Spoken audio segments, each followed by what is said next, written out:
သာသနာနှစ်2560ခုကောဇာတက္ကရာ1380ခုဒိုရလာဇန်6ရက်နေ့23ရက်တလ2026တောက်ချာနေ့မင်္ဂလာရှိတဲ့ရက်မြတ်ချိန်ကောင်းခါကာလသမယမှာ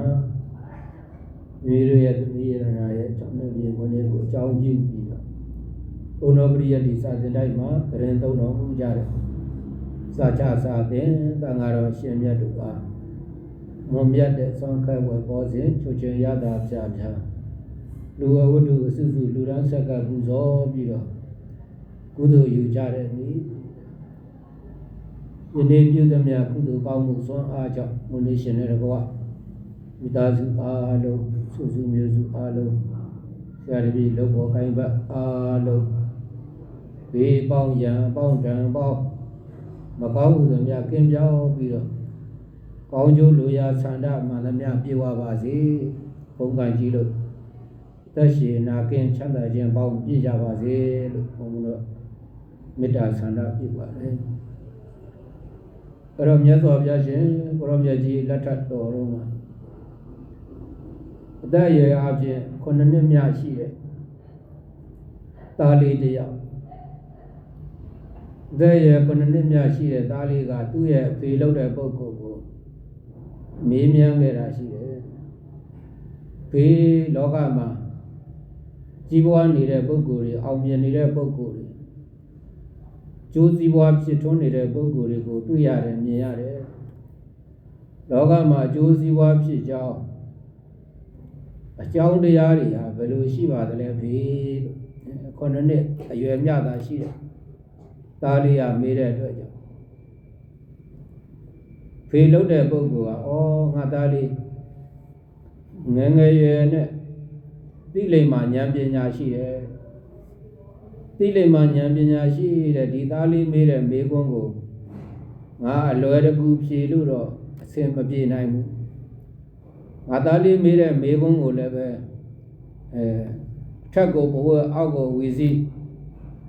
လိုက်ပြီးတော့ရှာကြည့်မယ်ဆိုရင်ဘလို့ပုဂ္ဂိုလ်မျိုးမှဘုရားမှလွယ်၍မြတ်စွာဘုရားမှလွယ်၍ခြားပုဂ္ဂိုလ်တွေဟာမဖြေနိုင်ဘူးတိတိကျကျရေရရမဖြေစွမ်းနိုင်တော့ဘူးဒီလိုသိပြီးတော့သားပါတွေဘာလို့ကြတော့ဆိုတော့ပန်းတို့နန္တာတို့လက်ကဆွဲပြီးတော့ဘုရားเจ้าတော်မှရောက်လာတယ်မြတ်စွာဘုရားစေတဝင်เจ้าတရင်30ဆိုတော့စေတဝင်เจ้าရောက်လာပြီးတော့မှအကျိုးเจ้าမြတ်စွာဘုရားကိုလျှောက်တာမြတ်စွာဘုရားတဲ့ဘုရားတပည့်တော်ရဲ့ဒီသားလေးဟာ9နှစ်အရွယ်မြတာရှိပါသေးတယ်ဗျာ9နှစ်အရွယ်မြတာရှိသေးတဲ့ဒီသားလေးဟာဘုရားတပည့်တော်ကိုလောကမှာအကျိုးစီးပွားဖြစ်ထွန်းနေတဲ့ကြီးပွားနေတဲ့ချမ်းသာနေတဲ့အောင်မြင်နေတဲ့ပုဂ္ဂိုလ်တွေဟာဘာကြောင့်များကြီးပွားချမ်းသာအောင်မြင်တာလဲလို့အကျိုးစီးပွားဖြစ်ထွန်းခြင်းရဲ့အကြောင်းတရားတွေကိုမေးပါတယ်ဗျာဒီမေခွန်းပြဿနာကိုဘုရားတပည့်တော်လည်းပဲရှင်ဘုရားမှလွယ်၍တခြားပုဂ္ဂိုလ်တော့ဖြေနိုင်မှာမဟုတ်ဘူးလို့သိပြီးတော့ရှင်ဘုရားထံမှလာရောက်မေးလျှောက်ခြင်းဖြစ်ပါတယ်ဗျာဒါဖြေကြပြီးတော်မူပါဗျာအဲ့တော့မြတ်စွာဘုရားရှင်ကိုရောမြတ်ကြီးကဒီသားလေးဟာငကိုရှေးကာလတွေတုန်းကလည်းပဲအရင်ဘဝတွေတုန်းကလည်းပဲဒီလိုမျိုးပဲမေးခဲ့ဘူးမြန်းခဲ့ဘူးလေတဲ့ဘဝတွေကဖုံးလွှမ်းသွားတဲ့အတွက်ကြောင့်ဒီမေးခွန်းရဲ့အဖြေကိုသူမမှတ်မိတော့တာဖြစ်တယ်ရင်ဘဝတွေတုန်းကလည်းပဲမေးခဲ့ဘူးလို့ဖြေကြားခဲ့ရဘူးလေဆိုပြီးတော့မြတ်စွာဘုရားကဖြေတော်မူပါတယ်မြတ်စွာဘုရားဖြေကြားတဲ့ဖြေဆိုချက်ကအာရောကြမိတ်စေပရမင်းစလာဗံသီလင်္စဩဒာနုမတံသုတင်္စဓမ္မာနုဝတိ္စအာလီနာတာအထတဒွါရာပမုခာသလေတိမြတ်စွာဘုရားဖြေလိုက်တဲ့အဖြေပါအထတအကျိုးစီးပွားဖြစ်ထွန်းခြင်းဤဒွါရာအကြောင်းတရားတို့သည်ဣတိသဒီ6ပါးတို့ပဲအကျိုးစီးပွားဖြစ်ထွန်းခြင်းရဲ့အကြောင်းတရား6ပါး ပြည့်စုံရမယ်အဲ့ဒီအကြောင်းတရား6ပါးကဘာတွေလဲလို့မဲရင်အာရောကြမိတ်စေပရမင်္စလာဗံတာတချစ်တာပရမမေဝရှိဟုအစ၌ပင်လည်းအာရောကြံအနာကင်းခြင်းဟုဆိုအပ်သောပရမံမြတ်သောလာဗံလက်လာပါကြီးကိုအိတ်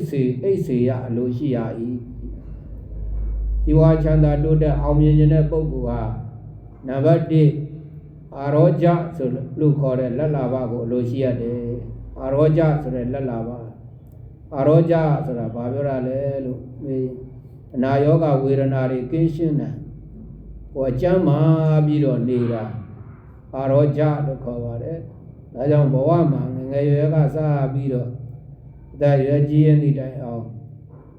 အနာကင်းတယ်ကျမ်းမာတယ်ချမ်းသာတယ်ဆိုရင်ကြီးပွားကြောင်းတစ်ခုပဲလောကမှာကြီးပွားအောင်လုပ်တဲ့ပုဂ္ဂိုလ်တွေအောင်မြောင်လုပ်တဲ့ပုဂ္ဂိုလ်တွေစွမ်းဆောင်နိုင်တဲ့ပုဂ္ဂိုလ်ဆိုတာကျမ်းမာရေးကောင်းတဲ့ပုဂ္ဂိုလ်ပဲကိုကမကျမ်းမာယောဂဝေဒနာပြီးစီးပြီးဖြားနာနေမယ်ဆိုလို့ရှိရင်လောကကောင်းကျိုးပြုလည်းပဲမဆောင်ရွက်နိုင်ဘူးဘာသာသာသနာကောင်းကျိုးပြုလည်းပဲမဆောင်ရွက်နိုင်ဘူးလောကီစည်းဝါးတွေပြည့်စုံအောင်လည်းပဲမဆောင်ရွက်နိုင်ဘူးသံဃာစည်းဝါးရေးပြည့်စုံအောင်လည်းပဲမဆောင်ရွက်နိုင်ဘူးတဲ့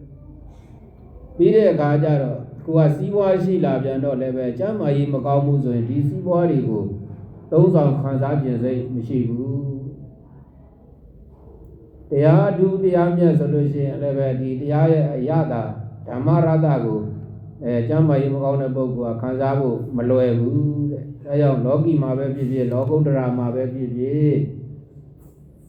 ကြီးပွားဖို့အတွက်အောင်မြင်ဖို့အတွက်ဆိုရင်နံပါတ်1ကျမ်းမာရေးဟာအရေးကြီးတယ်ကျမ်းမာရေးဟာဗราဏကြတယ်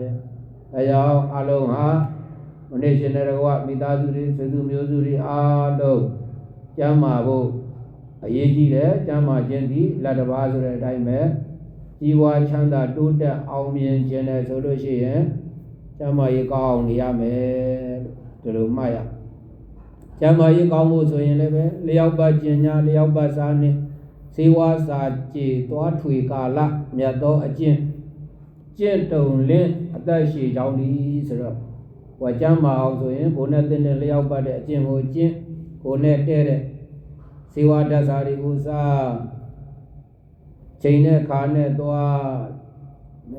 ကိုယ်မှာကောင်းမြတ်တဲ့မြင့်မြတ်တဲ့အကျင့်စရဏတစ်ခုခုကျင့်တော့ဒါဆိုလို့ရှိရင်ကျမ်းမာတယ်အဲကြောင့်မြတ်စွာဘုရားကနံပါတ်1ကျမ်းမာရေးအထူးဂရုစိုက်ဖို့လိုအပ်တယ်ကျမ်းမာရေးကောင်းအောင်နေလို့ရှိရင်မင်းတို့ကြီးပွားအောင်ဆောင်ရွက်နိုင်တယ်လို့ဖြည့်ဆိုတာပါဒါနံပါတ်1နံပါတ်2ကျတော့ကျင့်သီလတဲ့ကျင့်သီလအာရောကြမိတ်စေပရမင်းစလာဗံသီလင်္စကိုမှအကျင့်စရဏကိုကျင့်သီလကောင်းအောင်မယ်တမှုရှောင်းပုံမှုရှောင်းမားမှုရှောင်းလိမ်မှုရှောင်းတောက်စားမှုရှောင်းဒီကံ၅ပါးလုံခြုံပြီးတော့နေမယ်ဆိုလို့ရှိရင်လည်းပဲကိုယ့်ရဲ့ဒီကံ၅ပါးလုံခြုံမှုနဲ့ပင်လင်လောကမှာကြီးပွားတိုးတက်အောင်မြင်အောင်ဆောင်ရွက်နိုင်တယ်အဲကြောင့်ကြီးပွားတိုးတက်အောင်မြင်ဖို့ဆိုလို့ရှိရင်နံပါတ်1ကတော့အကျင့်စရဏအကျင့်သီလနဲ့ပြည့်စုံရမယ်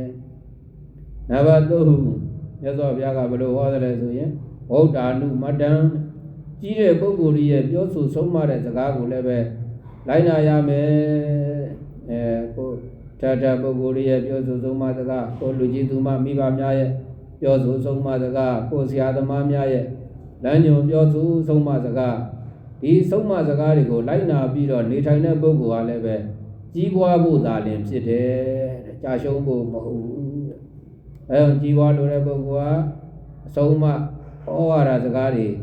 နာခံရမယ်လိုက်နာကျင့်သုံးရနံပါတ်4ကျတော့သူတင်စအကြာမြင်ဘူးသုဒ္ဓရှိရမယ်အကြာမြင်ဘူးသုဒ္ဓများတဲ့ပုဂ္ဂိုလ်ဟာလှုပ်တင်တာမလှုပ်တင်တာကောင်းစုအကြောင်းအကျိုးဒါတွေကိုဝေဖန်ခွဲခြားသိစွမ်းနိုင်ပြီးတော့လှုပ်ပြီးဆိုလို့ရှိရင်လည်းမှန်မှန်ကန်ကန်နဲ့လုံနိုင်ကိုင်းနိုင်တယ်အဲကြောင့်ကြီးပွားတိုးတက်အောင်မြင်ဖို့ဆိုရင်သုဒ္ဓကြားမြင်ဘူးသုဒ္ဓရှိရမယ်တဲ့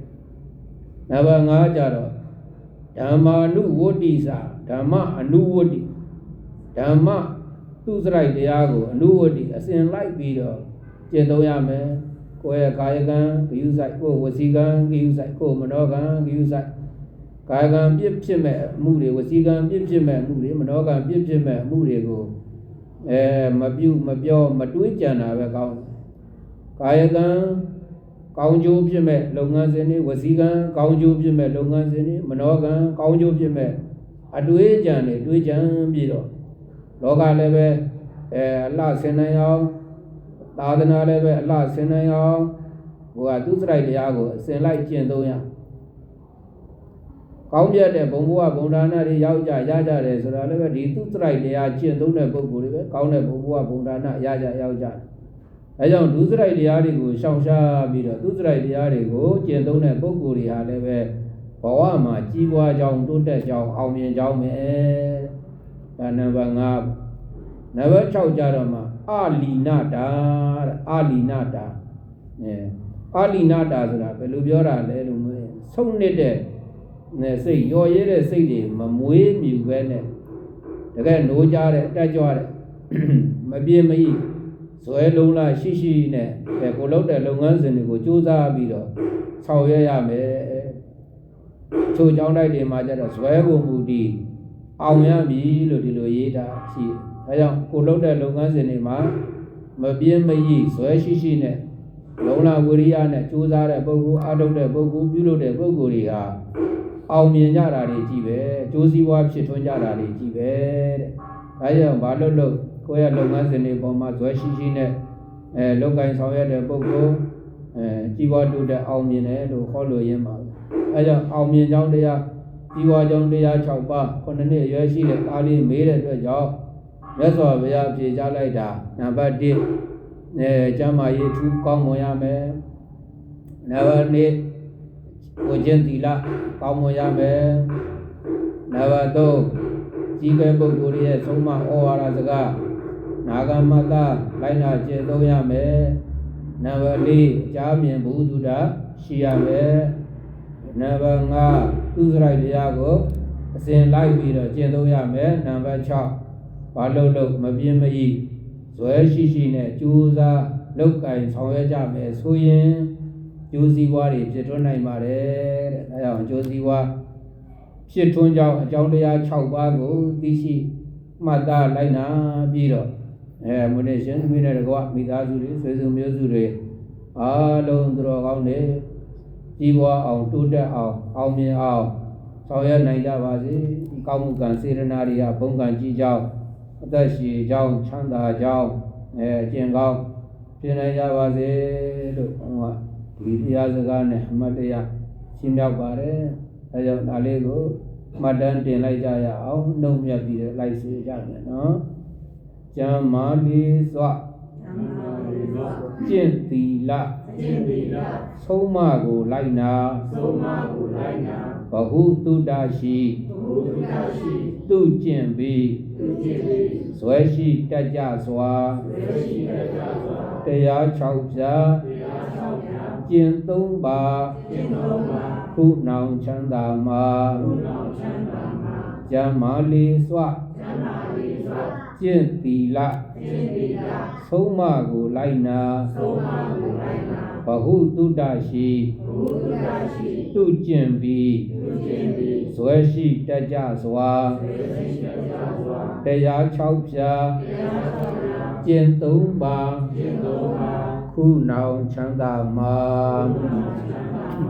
သဗ္ဗိတယောလုံးစုံသောဘေစုယံစုအန္တရစုနှောက်ယှက်ဆိုလိုသည်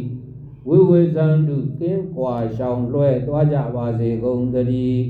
သောကောဇဆိုရင်တောကဟုသမျှ၎င်းရောဂောဇအနာယောဂဆိုမှန်သမျှ၎င်းဝိနတတုပိဉ္စာဘတ်တွင်ရေမတင်တကဲ့သို့ကင်းစင်လွင့်ပြောက်ပါစေသတည်းအန္တရာယအန္တရဟုသမျှတို့သည်ဝါကိုတွင်ကိုပအိမ်တွင်အိမ်ပဝိုင်းတွင်ဝိုင်းပမိမိတို့အလုတ်ကင်ကြသည့်အလုတ်အကိုင်းအကျန်းအစီမှန်သမျှတိုင်းတို့၌ဖြစ်ပေါ်လာတတ်သည့်အန္တရာယ်ဟုသမျှတို့သည်မဟာဘဝန္တုဘယ်သောအခါမျှဘယ်ကာလမျှမကြရောက်မတွေ့ကြုံမဖြစ်ပေါ်နိုင်ကြပါစေကုန်သတည်းဒုံမေယရဏမြတ်သုံးပါအာထာကိုယ်ွယ်စိကကြသည့်သင်္တော်ကောင်းပေါင်းတို့သည် သူကေကိုစိတ်နှပြဘေးရန်ကွာ၍ကြမ်းကြမ်းမာမာချမ်းချမ်းသာသာရှိကြကုန်လျက်ဒီကာယုကောဒီကာယုကအာယုတံဘောလွှမ်းကြောအတ္တရှိသောအတ္တရှိကြကုန်သည်ဝါအတ္တရာကြောကြမ်းကြမ်းမာမာချမ်းချမ်းသာသာရှိနိုင်ကြကုန်သည်ဘဝဘဝထဖြစ်ကြပါစေကုန်တည်း